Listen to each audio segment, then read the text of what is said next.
car's back. Haven't really been updating YouTube on this situation, but I did get into an accident and got it fixed. Nothing serious, just quarter panel, some scrapes, some dents. I had the idea to sort of go over what I think other people should do when they're thinking about modifying their Type R. And now I use the term modifying loosely. Some of these things I think are just like sort of quality of life improvements, just things you should do. I wrote everything down because I'm trying to work on being more concise. I have them split up into 4 categories: what to do, what to buy, things that I disagree with, and things to do once you're ready. I dailied it for over a year. I think it is good for that. I think that is the zero compromise, one car solution nature of this car that works so well for everybody. I like to do stuff. So, a lot of the things that I've done to this car are not on this list. All of the things that are on this list are of course things that I've done, but there's a lot of things that I've done to this car that I wouldn't necessarily recommend for everybody. There are things that I've done that have objectively made the ride quality worse. There are things that I've done that make it more harsh. I think that's enjoyable. I think that's part of the fun of it. This is just sort of like a normies list. I guess there's really no normies driving Type Rs. You don't really accidentally stumble upon a Type R. You have to know about it. But it's kind of a list for the people who aren't looking to experiment. I don't have all the answers, but these are recommendations, and take it with a grain of salt. So first, to do. These are things that for the most part don't cost you any money. Things that I recommend you should do if any of these things become sort of an issue for you. First and foremost, system nav deactivated. The car's navigation system slows down the infotainment quite a bit. It becomes a little bit more laggy. Wireless CarPlay is a little bit slow anyways. There are some, like, you know, your phone gets hot, things slow down, your connection isn't always perfect. So that's one recommendation to help it sort of guide it along. The engine sound module. This is something I did recently when I was removing all the interior When I was removing all the interior panels for the Alcantara replacements, I just killed 2 birds with 1 stone, and I decided to unclip that module. It's not that hard to get to. You remove the glove compartment, just get that whole thing out, and you should maybe be able to like get to it. There's probably tutorials online. I had the entire dashboard out when I did it. Don't do that. Yeah, just get rid of that. Plus R mode is much more enjoyable when you don't have to worry about that atrocious active sound. I understand the philosophy behind why they put it in there, but it's just not fun to listen to. Protect the emblems. Now this costs money. One thing that I've had to deal with is rock chips. I didn't PPF this car, but I think you should protect the emblems just to save yourself some money down the line, because I have 2 rock chips on the one up front, and I have some weird like water spots on the one in the back, which surely I can get rid of somehow. I'm trying to figure it out. But try what you can, because I think they're like 80 bucks each if you want to buy them direct from Honda. It is one of those things where it's like, it is probably a pretty minute detail that, like, if you see this as a driver's car, which it is, these are little things that you could probably just like sort of toss to the background and not really care about. If you're trying to keep your car looking really good, really clean, mint condition, that is something you should probably invest in. And the other thing I think that people should do is learn the pedal dance. I think if you're driving this car spiritedly, you should turn off traction control completely. For the most part, it turns it off, but there is still some activation of the rear brakes just to help you out a little bit. I think turning off everything completely is for the best. Preserves your brake pads. It completely eliminates the assistance. We don't want that. Moving on to what I think people should buy. Now this is for, I'm catering this list to people who are daily driving, and there are some caveats. I put first an exhaust. I think these cars are way too quiet. I did the front resonator delete. I didn't really get much out of it. I wasn't really worth the money. I think you should just get a full cab back exhaust. Get something with a muffler. Get something with a resonator. I have the AWE track, and I'm actually in the market to get a different exhaust. I want to get something that's a bit more refined, less drone, because I do like taking this on road trips. but it is fun. It is loud. I like the tone of the AWE. You'd be hard pressed to find exhausts for this car that aren't too raspy. But I also think that people are overthinking it. I don't think you should spend more than $2,500 on an exhaust for this car. I know it's a nice car, you want to put good parts on it, but things like the Borla Attack, some crazy valved system, I just don't think it's worth it. If you get an exhaust that's fit for this car, you shouldn't need valves because it shouldn't be that loud. But get something with a muffler and maybe a resonator just to like chill it out a little bit. I do have a lot of fun with this exhaust. If you want to go with the AWE track, it is loud, it's fun. If you're not dailying it, that's a great option. It makes the like gunshot noises, it's loud, but it does sort of take away from some of the experience because it just reverberates through the cabin and you can't really hear much else of what the car's doing. You can't hear much of the intake noise, much of the blow-off noise. I don't recommend it, especially if you're dailying this car, but I do recommend it if it's just like for fun. An intake, that's like sort of the classic, everybody puts an intake on this car. There are good value options. I know value when it comes to car parts is kind of like not a thing. I have the PRL intake on. I did it purely for sound. As I moved toward like more in the direction of making everything look nice, like the engine bay, I have very much dressed up quite a bit. I'm thinking about getting a carbon intake, something like the Venturi. Once I have the RV6 turbo with the carbon inlet pipe, I'll probably switch over to a carbon intake as well because I just think it looks cool. I don't think I should have to have any other reason beyond that. I like the sound from the PRL, but as car guys, we're allowed to just want things because they look cool. So just need to justify that price. Those Venturi intakes are crazy. But yeah, if you're doing it for sound, do it for sound. Get the PRL. It works just fine. Fitment's great. It looks good. Rear motor mount. I stand by this 100%. Get a rear motor mount. You won't experience any MVH. Anybody who's complaining about MVH from a single rear motor mount is old and needs to stop complaining. It helps mitigate the wheel hop, and it just feels a little bit more solid. Like you get a little bit more out of it. I have full motor mounts, like a full Hassport kit, which I don't recommend. It's gonna rattle. It's gonna feel a little bit more harsh, especially if you're on like lowering springs, which I was. It was brutal. I just think that the rear motor mount is 100% a good investment. It's only like $100 something bucks. It's nothing insane. Floor mats. I don't care who you are, you're not gonna be able to keep these floor mats clean.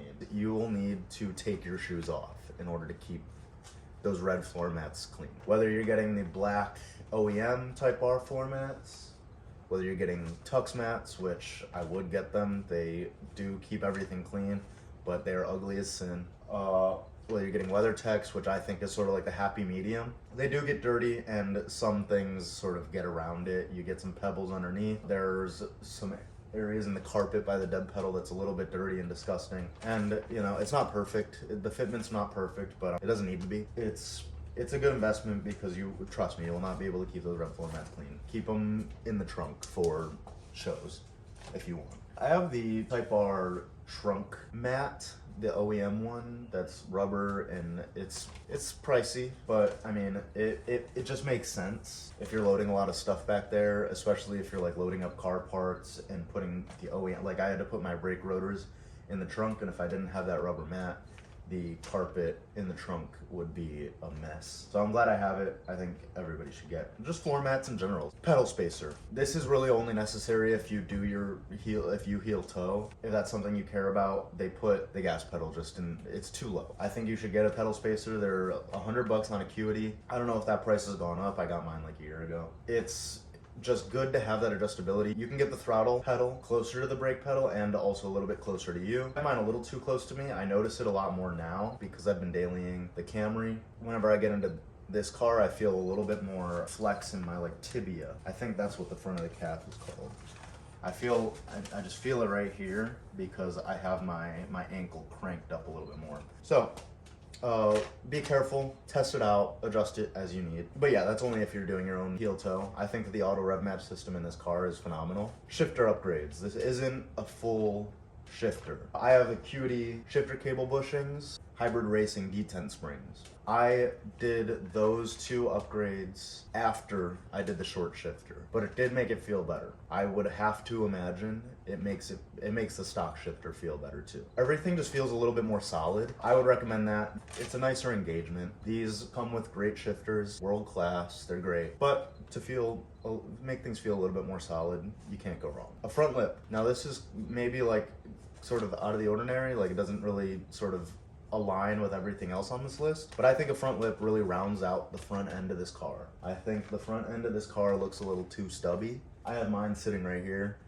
I'm installing it after I go to Tennessee. I'm just gonna wait because my car is lowered. I should throw in get a front lip if you're staying at stock ride height. If you're lowered and you drive your car a lot, do not get a front lip. It's not worth the money. If you get like the Project Aero one, if you like that, you might be safe, but I think that running a front lip when you're lowered and you're driving the car every day and maybe you have shitty roads, I don't recommend it. So yeah, at stock ride height, get a front lip.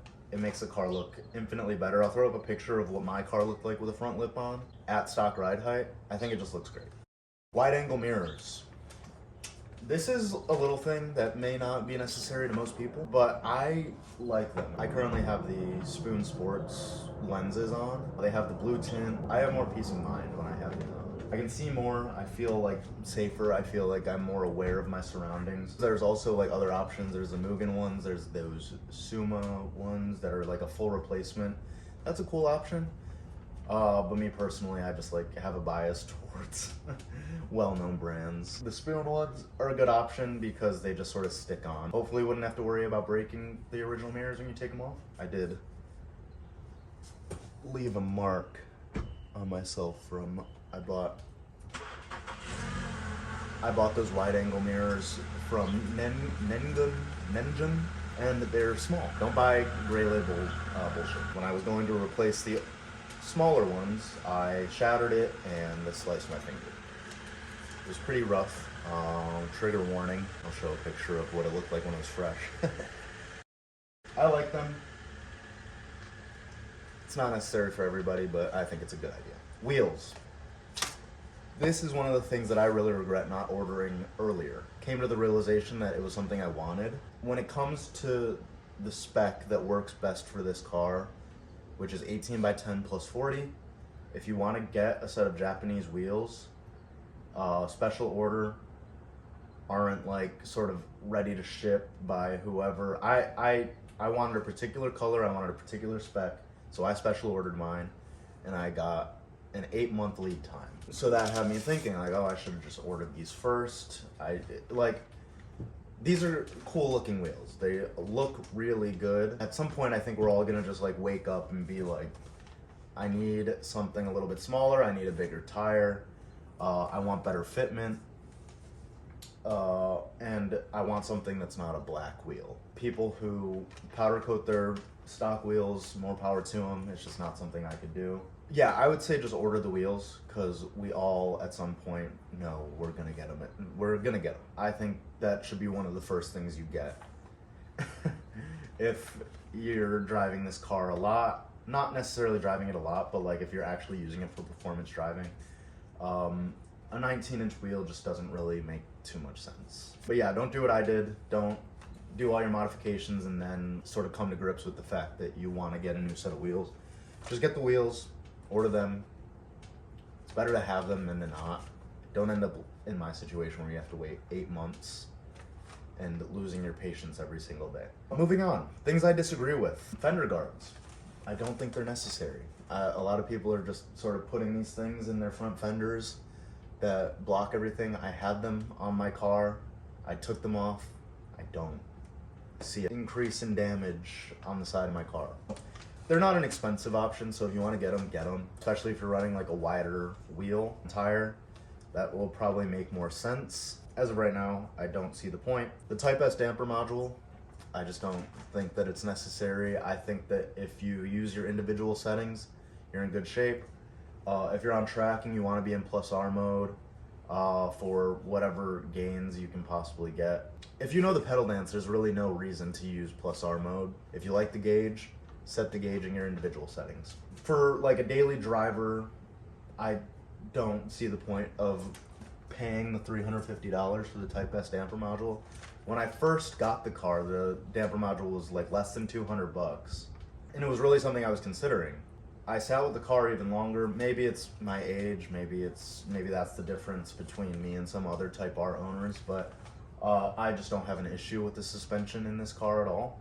Even on lowering springs, when I had the lowering springs in, I didn't really have an issue until, of course, the struts blew out and I was bouncing all over the place.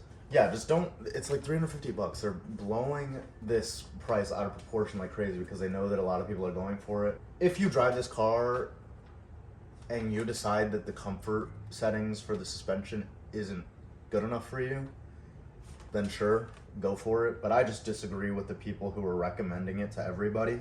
A tune. Obviously, if you're modifying the car for power, tune it.